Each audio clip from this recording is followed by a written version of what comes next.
কি সুন্দর নিস্তব্ধতা, নিস্তব্ধতারও কিন্তু একটি শব্দ হয়। আপনারা কি শুনতে পাচ্ছেন?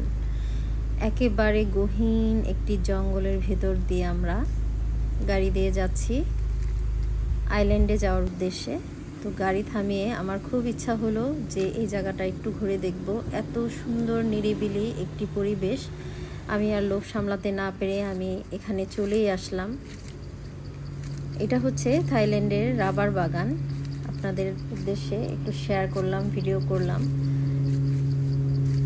এখানে আসলে একটি অন্যরকম আশ্চর্য একটি শান্তি অনুভব করছি আমি। উপরে বাইরে কিন্তু অনেক রোদ, কিন্তু এই বনের ভিতরে বা এই বাগানের ভিতরে এক ফোঁটাও কিন্তু গরম নেই, একেবারে ঠান্ডা একটি পরিবেশ। তো ওরা সবাই ওই যে গাড়ির ভিতরেই ছিল, আর আমি বাইরে এসে